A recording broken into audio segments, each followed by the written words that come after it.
I'd just like to thank you all for joining us today. As you enter, we kindly ask that you rename yourself in Zoom to include your first name and organization. So you can see my name, Jacob-Social Traders. You can do that by just clicking on participant and you'll be able to find your name and then edit from there. But today's session will include a brief presentation followed by a panel discussion with time for Q&A at the end. If you have any questions, please feel free to use the Q&A feature again at the bottom on Zoom. We'll be able to look at that throughout the discussion, and it could add to that panel discussion coming up later. But it's very exciting today. I'm very happy to be joining you all. We've got many of our team coming in. We've got Tara, our CEO, joining later, Alex coming in as well to add to the discussion. And then we also got a special speaker coming in. So I'll leave that surprise till later. But we will start as people come in. So I'd just like to start by doing an acknowledgement of country, which we do with all our events. Alex, could you just go to the next slide? Thanks.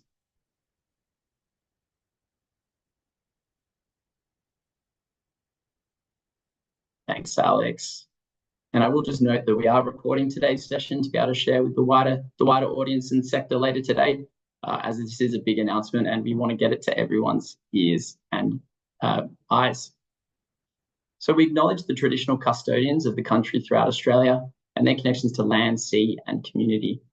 We pay our respect to their elders past, present, and emerging, and we extend that respect to all Aboriginal and Torres Strait Islander peoples here today. Now, I'm Jacob. I am a social procurement advisor here at Social Traders. We have an amazing team that I joined this year. I've been really excited to contribute in my own way to this sector, and I've met so many amazing people. And I feel like this is a really incredible day where we're releasing such a big, pivotal report, and we're excited to share all the details with you.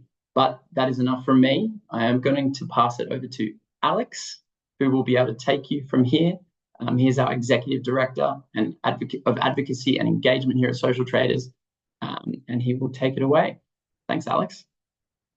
Thanks so much, Jacob. Appreciate the welcome, and it's great to see so many people joining. It is a bit funny not to be able to see everyone's faces, but it's great to see you on the list there and be able to share this exciting report. I'd like to add my acknowledgement to the traditional custodians of country, and pay my respects to elders past, present, and emerging, and especially extend that respect to any Aboriginal or Torres Strait Islanders joining us today. I am so excited to be here today to share our report on identified social enterprises.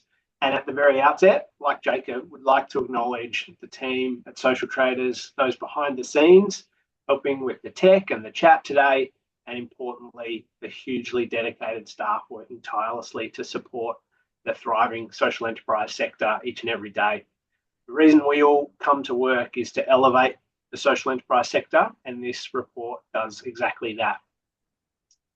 I have to admit that I have swooped in at the very last minute to have this honour to present some of the findings and facilitate today's conversation. That has occurred thanks to the modesty of our lead author, Dr. Amber Earls, camera off and in the background, and impact data analyst Jessica Wolf also in the background, and the timely birth of Michael Stewart's baby boy who arrived on Sunday. So Michael, our head of impact data and digital, can't join us today, but we do wish he and his wife all the best.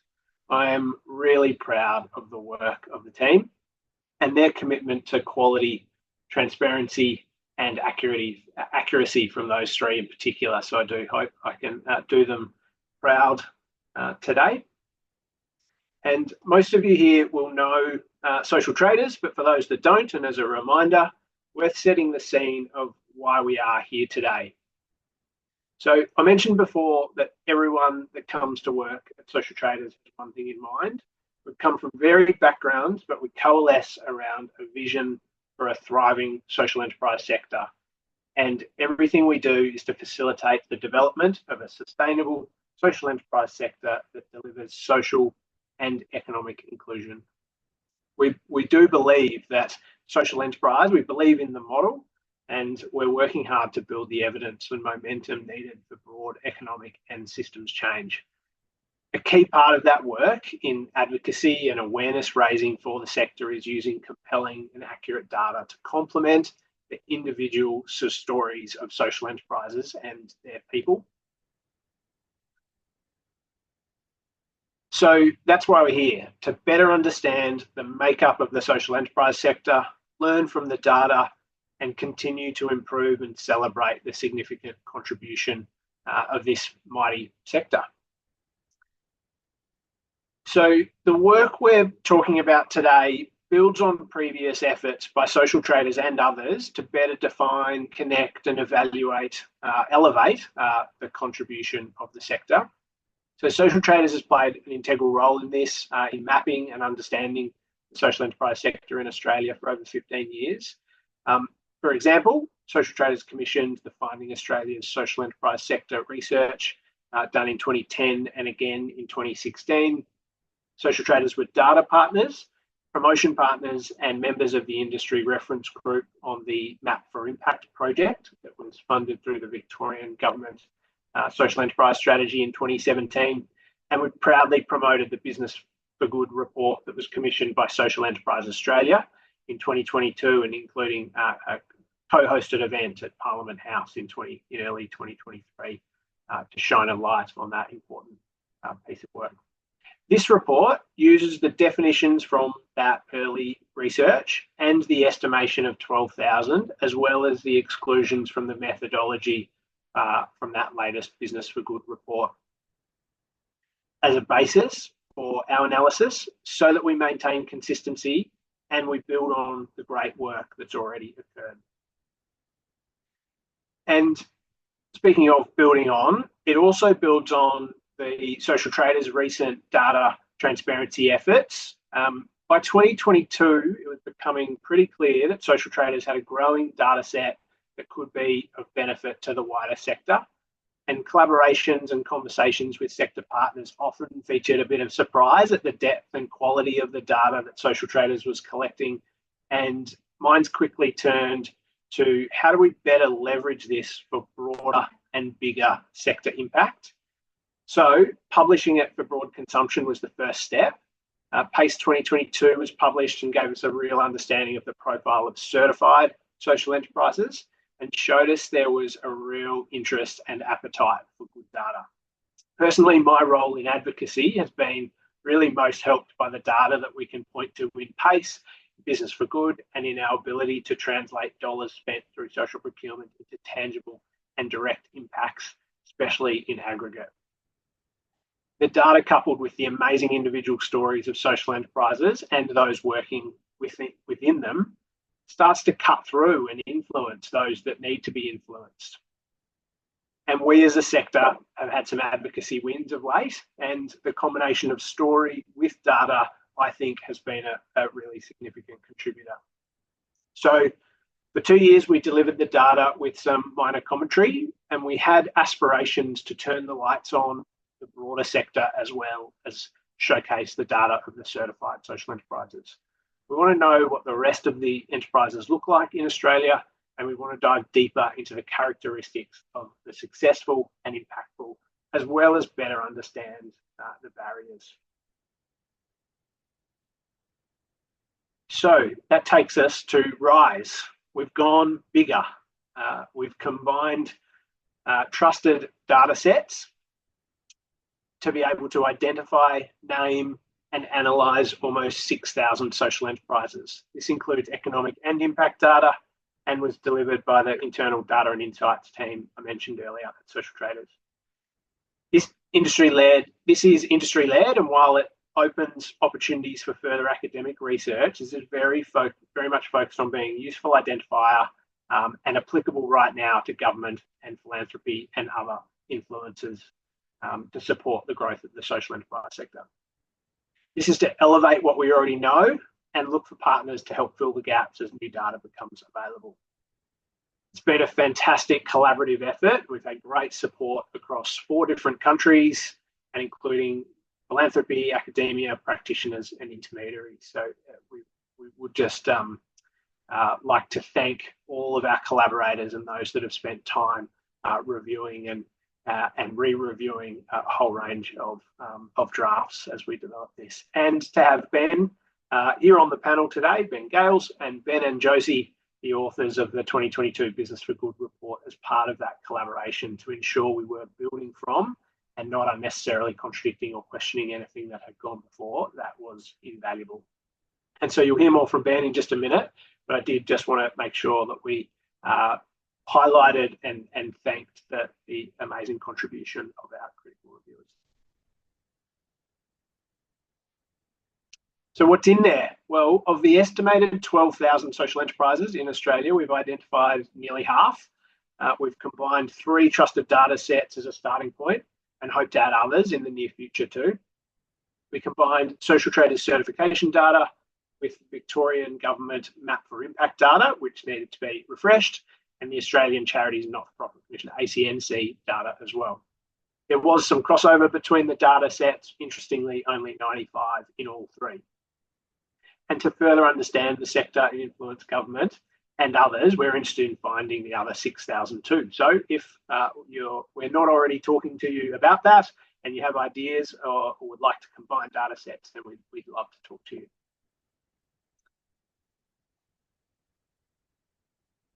And while we're here to talk about the report, that's not all. Alongside the report, we've also published the data and will continue to update it on the live digital platform. So we want those with an interest in supporting the sector or learning more to be able to access what they need. And in that vein, we've put the dashboards online, and we would invite you to follow the QR code and have a look and have a play with the data yourself. And please use it in your advocacy too. While there's some really interesting self-directed filtering available to see different views of the wider sector, we do have aspirations for this to continue to build and improve with sector and stakeholder feedback. So we'd love to engage. I'm going to resist the urge for a live demonstration, but we'll just briefly describe a couple of features of note. So the dashboard has 4 pages, which can be navigated by the arrows at the bottom. It's not just the one that you land on from the website. It has overview, location page with a map, an impact page, and a composition, which includes business structures and legal business types, legal structures, age, that sort of thing. So if you're looking to use the data in a certain way and you can't for whatever reason, we would love to get that feedback and understand what you're looking for, especially those in government and philanthropy that are looking for ways to look for new ways to invest in and support the social enterprise sector. And for those that have cited the PACE reports in the past, a full data pack similar to those reports can be downloaded on this website too. So that data pack complements the report by giving more of the background data and information, whereas RISE focuses in on what we think are the most interesting elements. So what are the most interesting elements? What does RISE tell us? Well, we found that the data showed that social enterprises are a resilient mechanism for generating social and environmental impact. Across the nearly 6,000, 86% of total revenue is coming from trade. We thought it was just a huge percentage. 23% of all social enterprises in this 6,000 are generating 100% all of their revenue from trade, and 68% of them reported a net profit last year, which is a higher percentage than SMEs or charities by comparison. From the certification data, we can see that 27% of total revenue is being spent on impact costs, and 43% of employees are people that would otherwise be shut out of work. So if we apply those percentages to the estimated 12,000, we can estimate that $5.7 billion is being spent on impact every year, and 89,000 people are supported in work that may otherwise be shut out of work. So some amazing figures, and certainly building on the work that's gone before. We're really fortunate to have been certifying genuine social enterprises for 7 years now and working to support their interests. And this data, we think, does exactly that.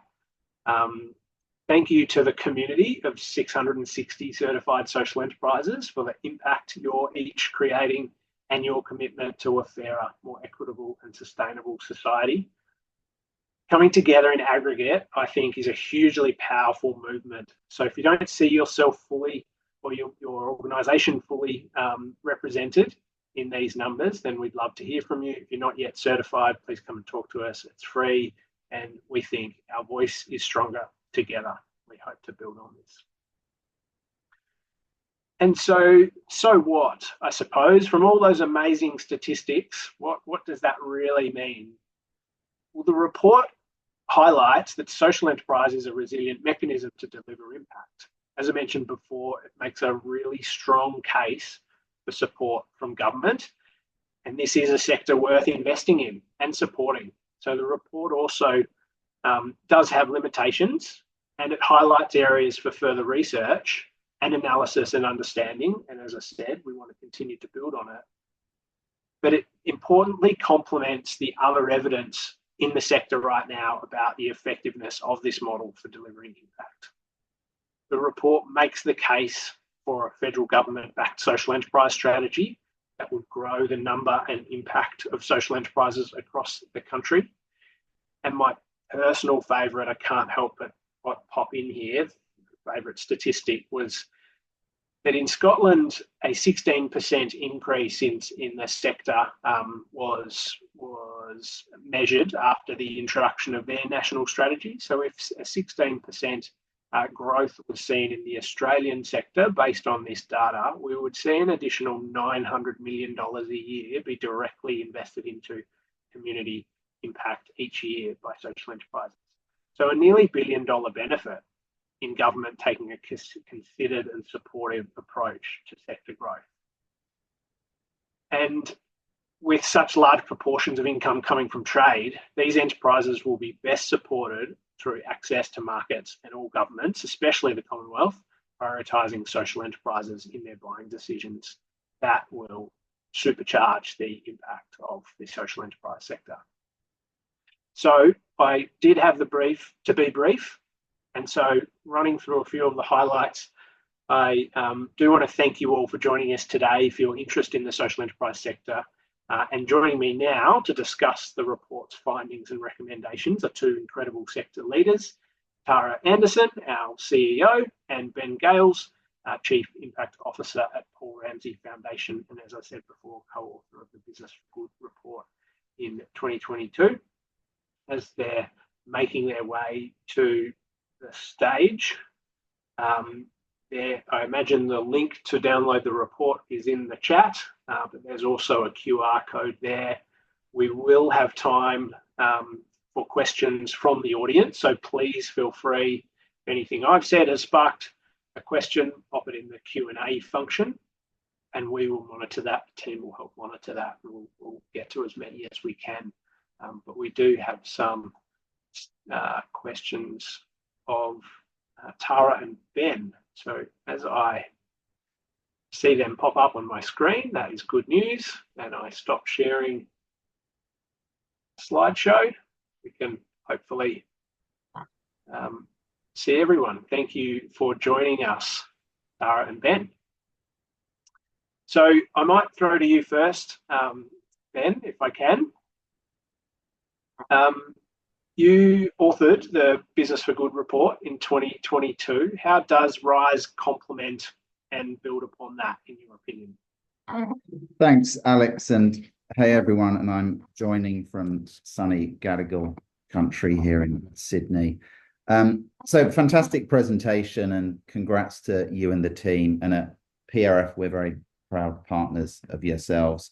So in terms of the work that I did previously with Social Enterprise Australia, just to try and get to the size and shape of the social enterprise sector, it was very much an estimate.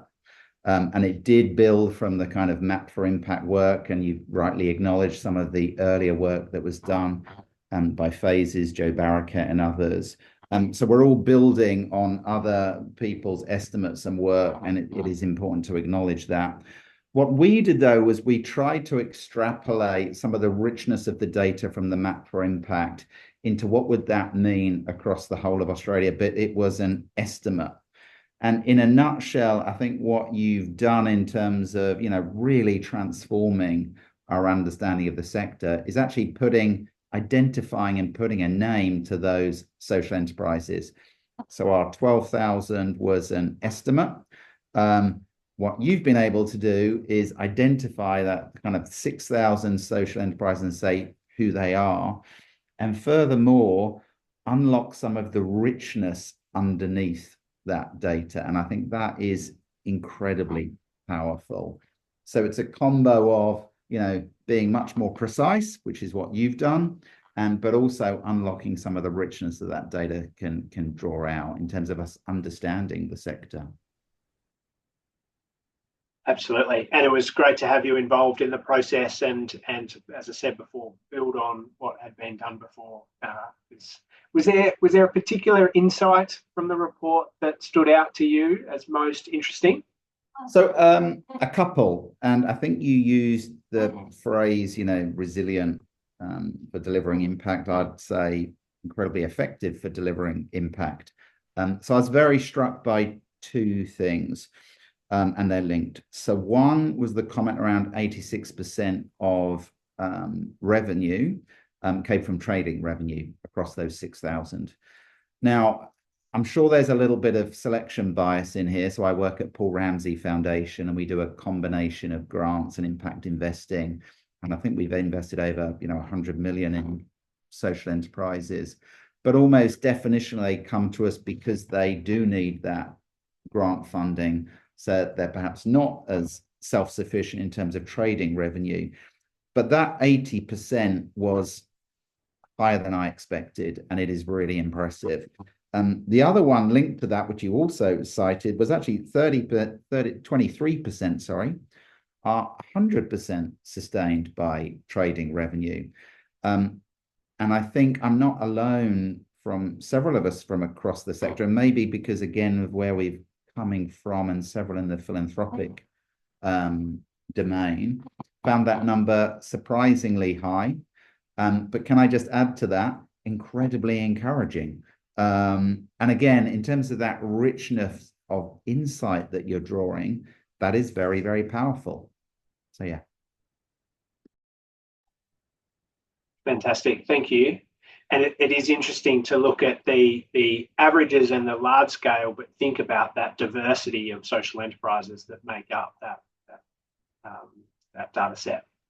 And so, Tara, I might pass to you now. What do you think was your most interesting insight or group of insights from the report? Thanks, Alex, and hi everyone, joining from Wurundjeri country here in Melbourne.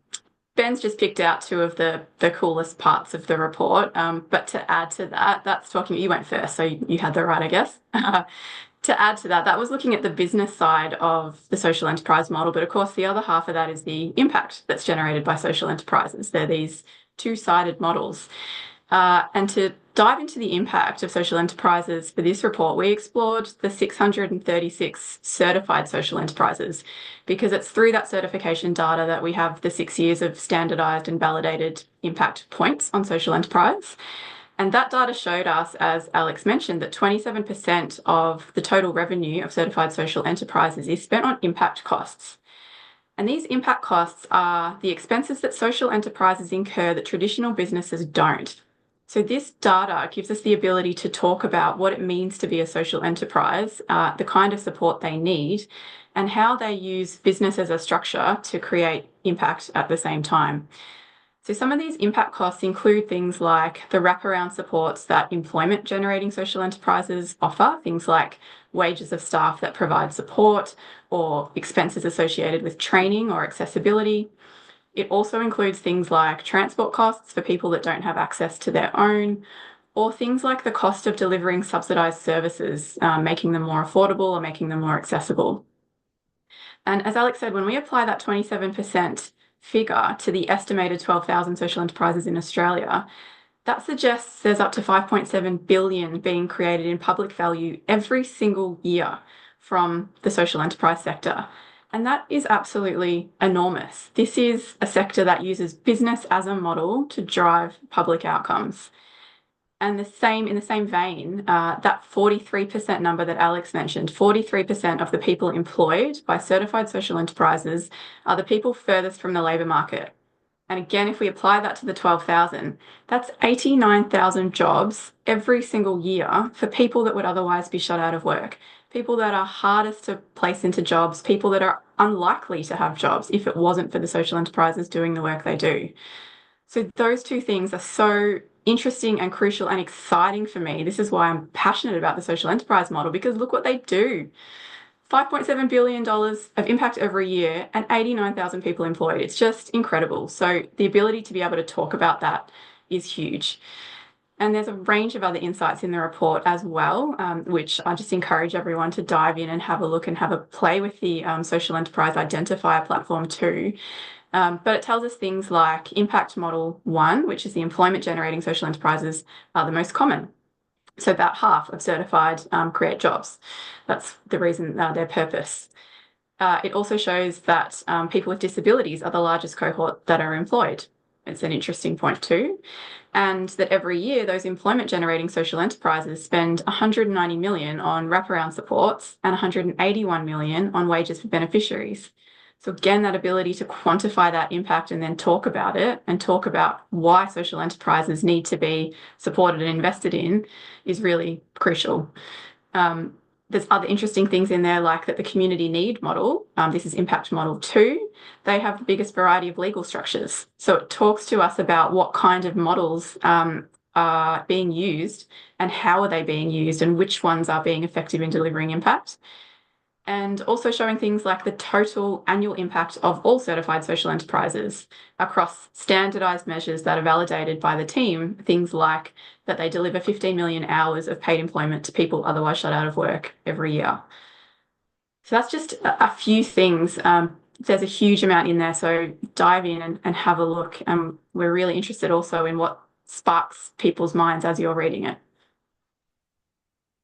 And Tara, while you're on a roll, because I agree, all those things are really fascinating and interesting.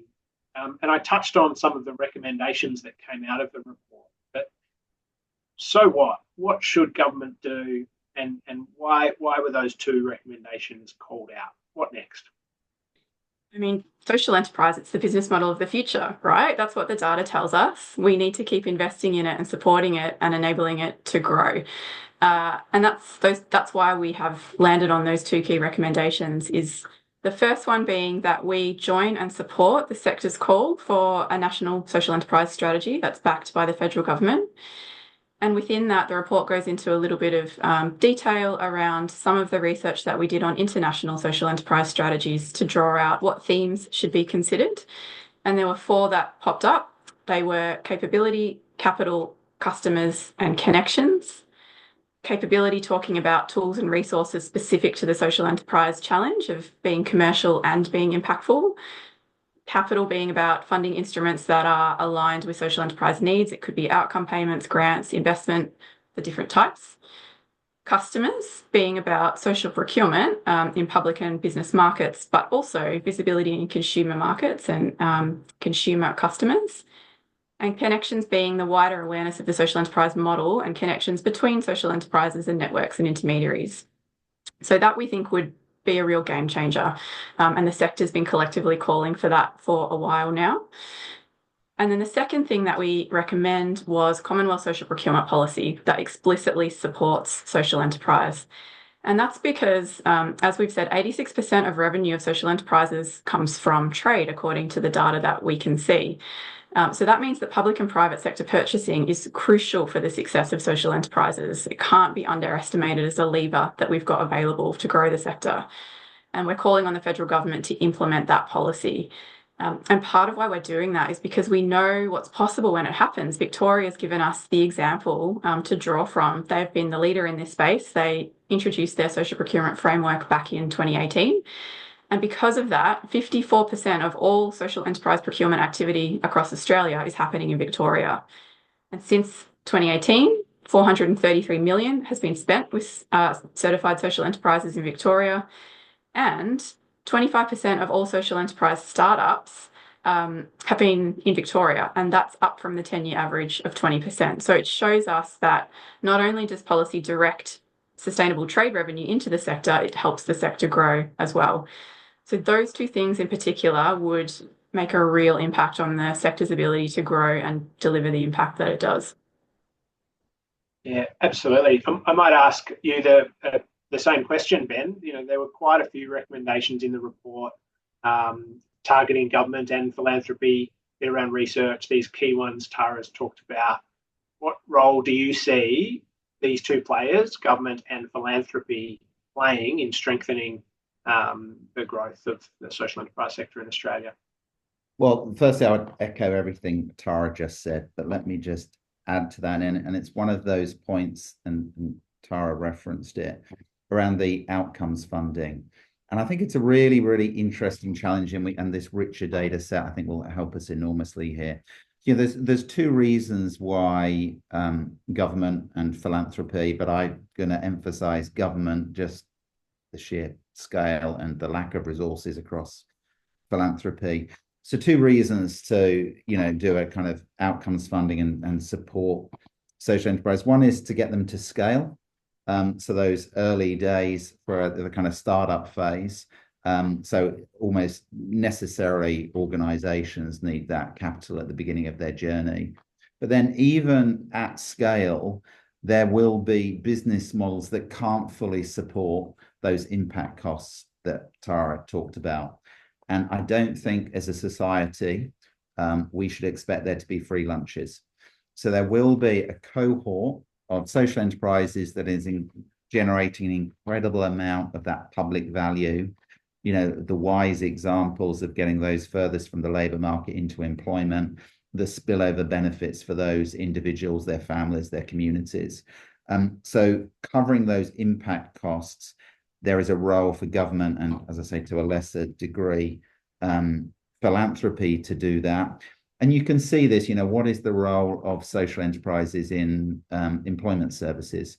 The opportunity through Workforce Australia reforms. There are outcomes payments in those systems, but they're not getting through to, or rarely getting through to, social enterprises. And I think what this report and the evidence that you're generating shows is what an incredible, valuable player they can be, and can be even more and enhanced even further. But some of those organizations need that support, and that support needs to be financial to cover the impact costs. And the more transparency evidence you can show for that, I think the better. So super important role there for government. Absolutely. And Ben, I might stick with you just for a minute to continue to pull that thread around.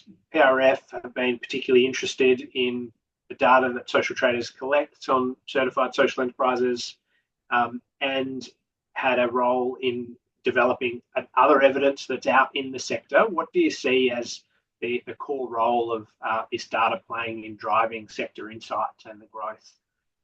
Well, I'd like to actually start with the sector itself, as I think there's such a richness of learning inside this data. So as someone who's worked with a whole bunch of social enterprises over many years, understanding those impact costs, what's feasible at scale, what degree can it be to be self-sustaining, every social enterprise will have asked itself those questions on its journey. Here you've got a resource where social enterprises can say, well, what do our peers, what do other similar organizations look like, and how have they progressed?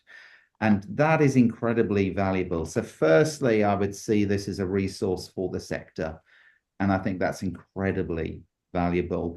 Then yes, making transparent some of those impact costs. We are pretty data nerdy.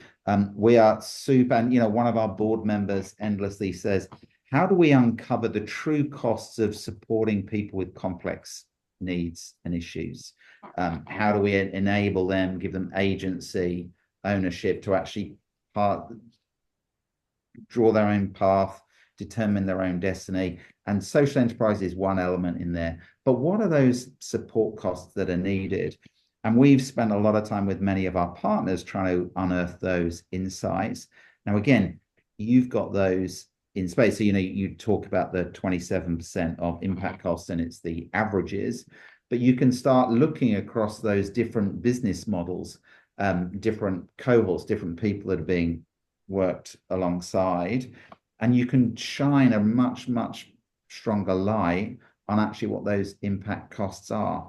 And that is incredibly valuable, and it will show, and this is why I have so much sympathy for my former colleagues in government.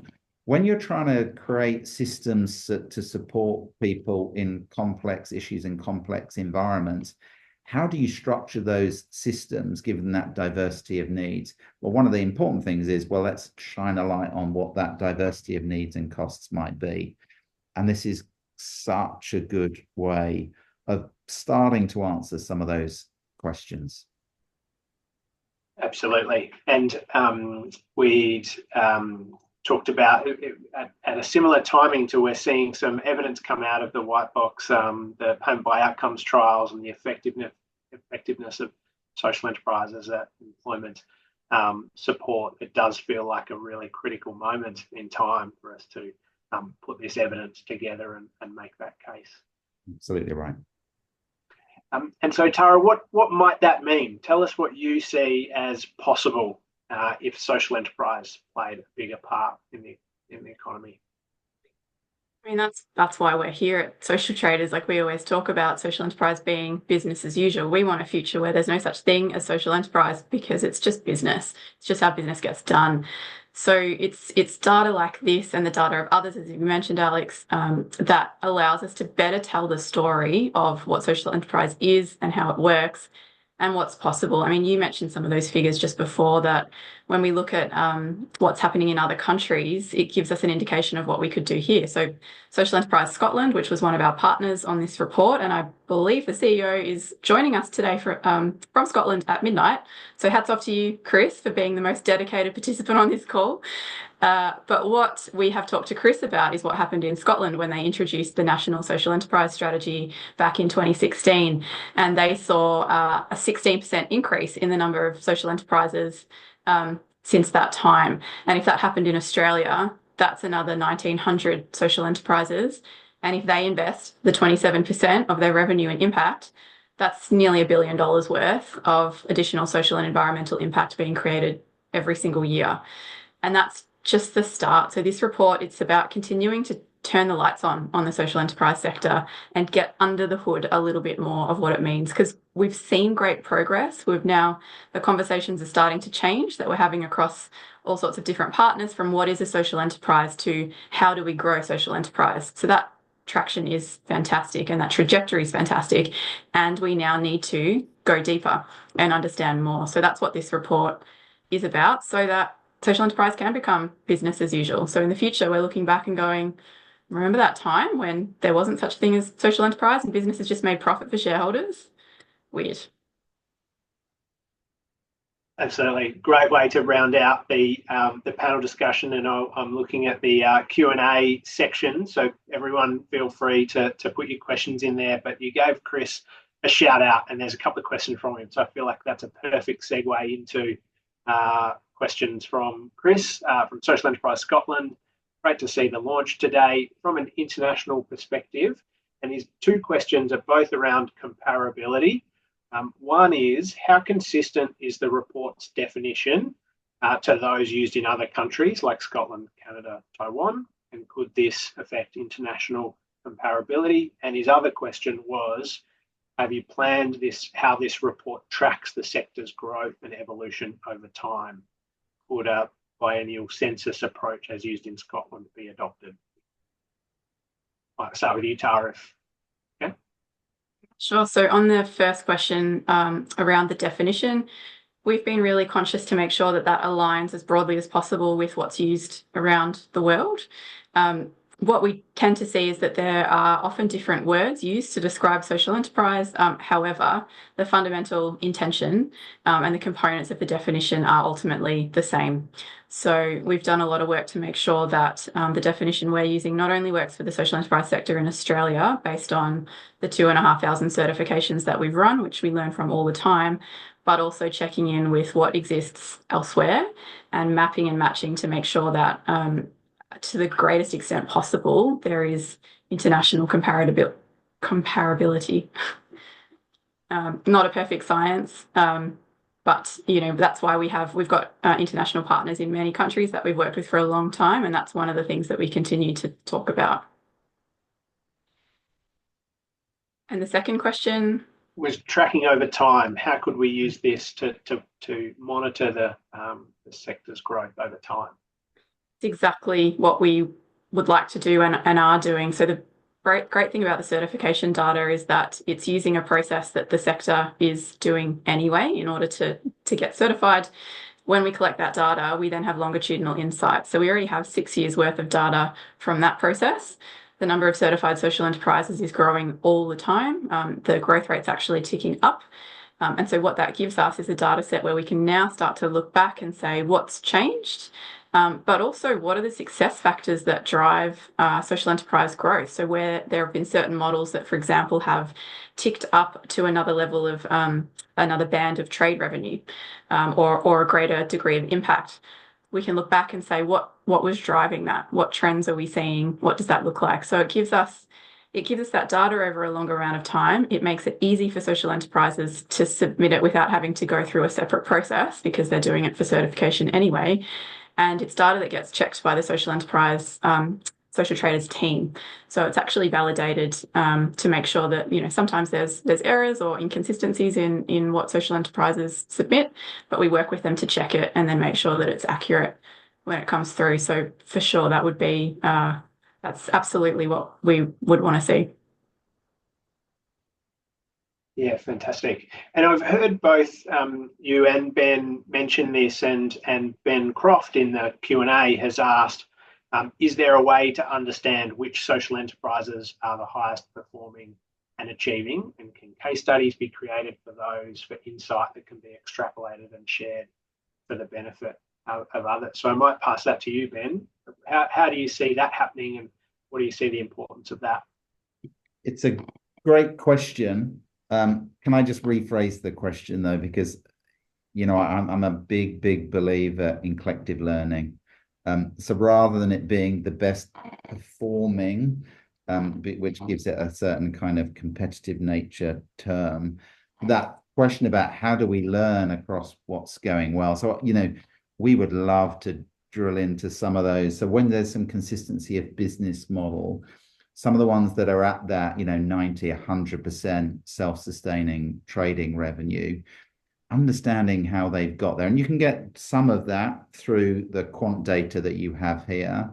And then if you can, I think the question is fantastic. How do you build that with a case study of, right, so why is this organization managing to be so well run, self-sustaining? I think it's fantastic.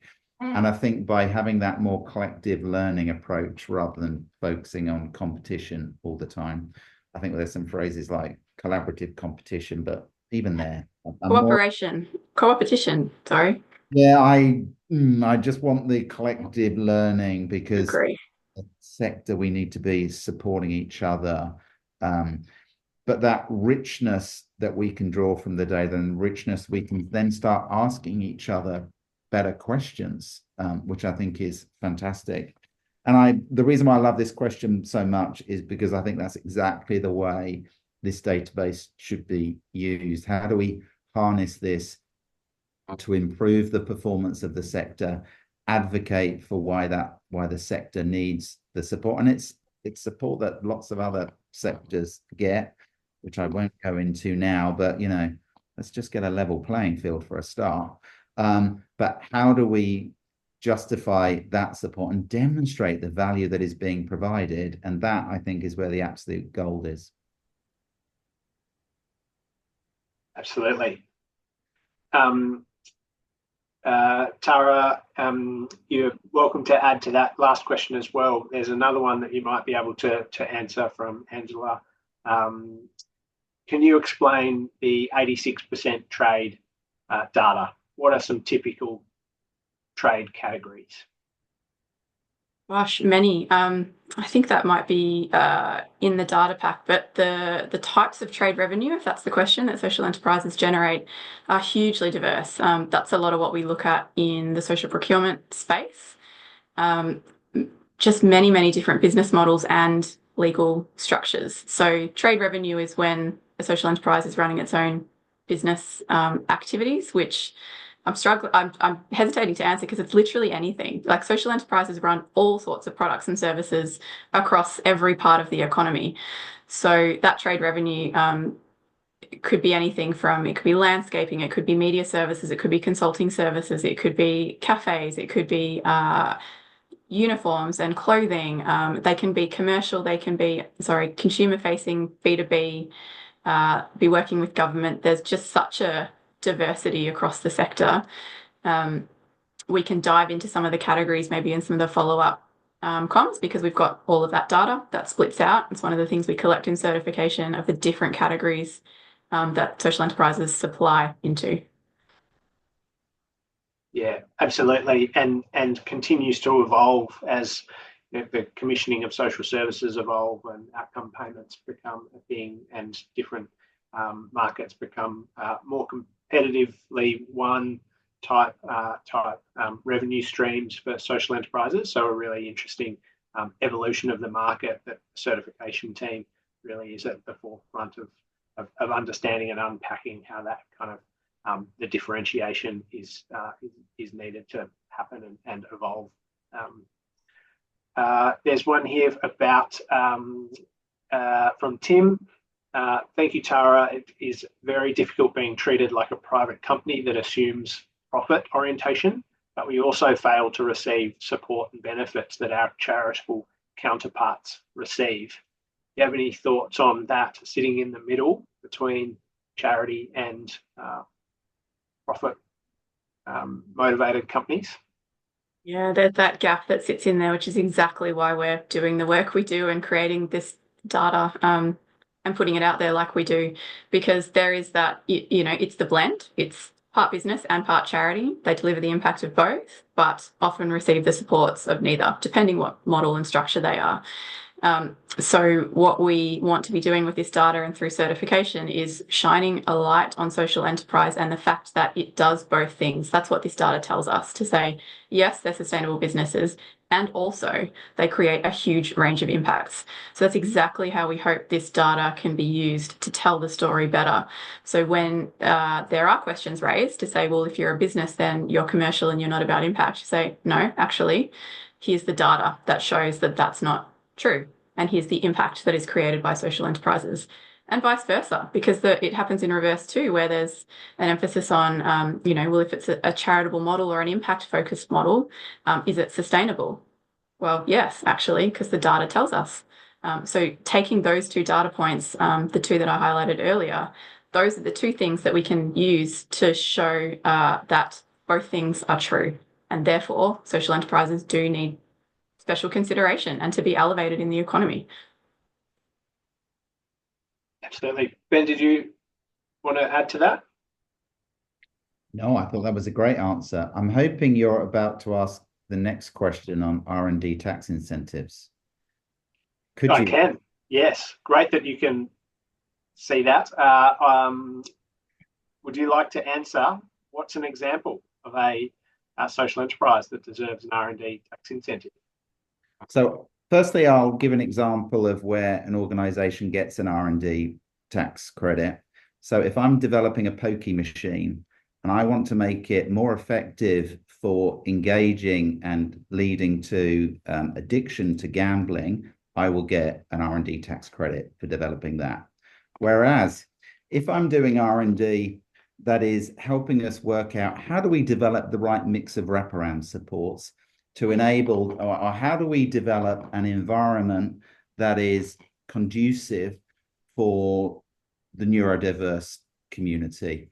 how do we make an environment that works for people with a disability to fully engage in a workplace and in society? We don't get an R&D tax credit for any of those, but we do for developing a pokey machine to try and encourage gambling addiction. I think as a society, we've got something quite wrong if we think that one merits an R&D tax credit and the other doesn't. I think it's such a great question, and it highlights that point that we were talking about earlier, and I think Tim gets to this point as well. Let's at least get a level playing field. And that's before we start arguing for just how much value social enterprises produce. Absolutely. And I might ask both of you, to continue on that thread, what are the possibilities? Now we've got this data, we've got other data sets in the market, we have these recommendations. What are the possibilities now that the sector has this data at its disposal? We'll just encourage the sector to use it, first of all. Like, we'll send out some short form versions of this. But we have evidence now to back up additional evidence. We've had evidence, we now have more evidence to tell the story of what social enterprise can do and why it should be invested in, why it deserves an R&D tax incentive, why it should be considered and preferenced in procurement or in the employment system across Australia. So that's exactly what this data is for. So the short answer is go out there and use the data to make your case, whatever case it is you're making with whichever audience you're talking to. This now gives us the tools and the words that we have been building up over time, but now we've got a deeper answer to some of those questions that come up. And all I would do is echo that, but can I just give a couple of examples of how I would echo that?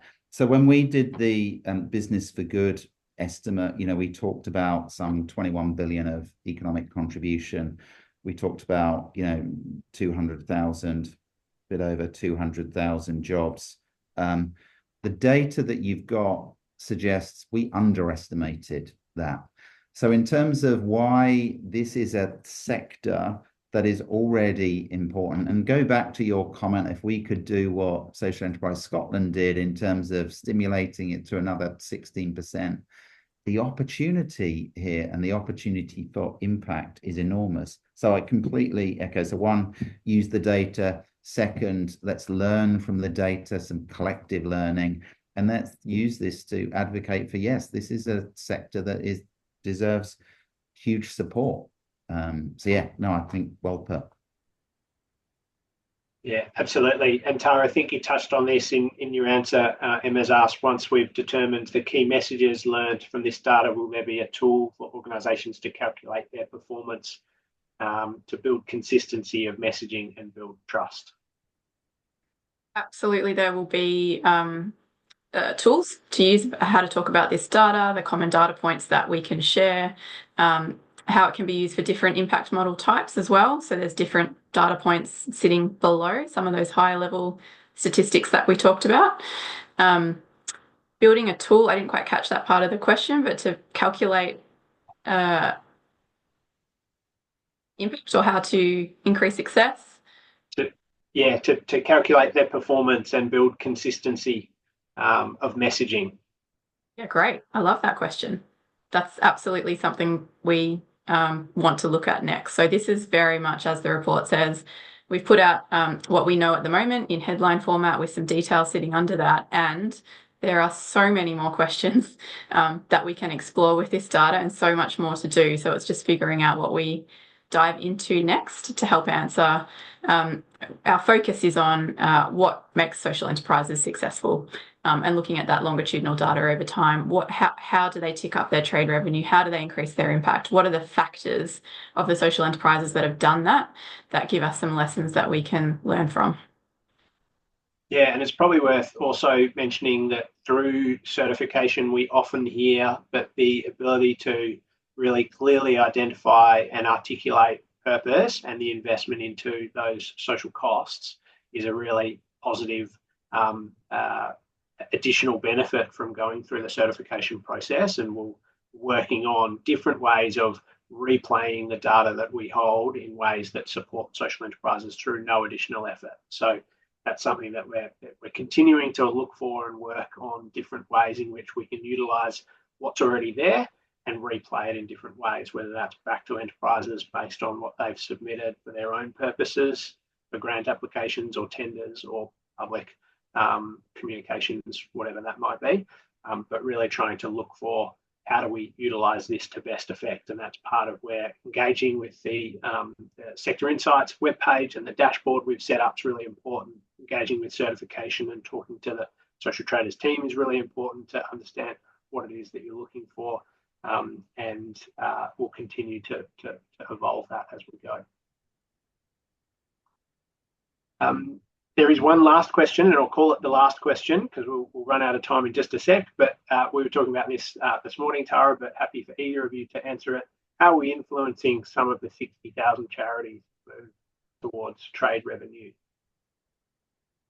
We're getting this question more and more. It's really interesting. We talk about transitioning models. So there's 4 ways to grow the social enterprise sector. Ultimately, you can have startups coming in, you can grow what we've got, or you can have transitions towards the model. One from business, adding an impact and becoming a social enterprise, or charities that add trade revenue and become a social enterprise.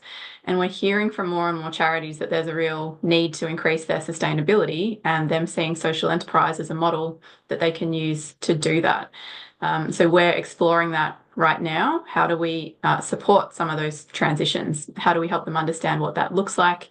And that's where the data can help again to say, for those that started at that below 50% trade revenue or just on that mark, what did their journey look like? If we look across the 660 certified social enterprises, where are the ones that were similar that we can then use that as a case and learning to help those that are just starting on that journey and coming through. Ben, last word on that question, or before I wrap us up, last message for the audience? No, Tara answered that question so well. I don't want to dilute it by adding anything. I thought that was excellent. Thank you. Thank you both for your contributions to the report and today's session. Thank you, everyone, for joining us today and the thoughtful questions and engagement. As we close, I do want to leave you with this. We've heard just from Ben and Tara as well. This report is just one part of the story. It is a tool to help us all move forward together. The social enterprises use this data to understand where you are on your journey, compare your model to similar ones, learn from your peers, leverage these insights, and promote the value of social enterprise. By aligning our voices, we can amplify the message and create greater impact. For business and government, this data isn't just about understanding the opportunities social enterprise provide. It's about showcasing impact. Expand your thinking about how you can work with social enterprises in ways that are deeply impactful. And for other sector builders, this is just the beginning. We see ourselves as helping steward this work, providing it as a public good, keeping it available, and there's more we can achieve together, and we're eager to collaborate and build on this foundation. So let's keep the conversation going beyond today. Please don't hesitate to reach out to us to explore ideas and opportunities to collaborate further. And finally, big thank you to all of you for contributing to this vibrant and inspiring community. Together, we're shaping the future of social enterprise, and it's a really exciting place to be. So thank you again, everyone. The RISE report is now live. You'll see the link in the chat, the QR code that I've added to background, and you'll be sent a link to the report and a recording of today's session in your, that'll be in your inbox shortly. So please feel free to share it with your contacts. We'll call it a day. We'll end the session for all attendees. So please have a wonderful day, and thanks again for joining us.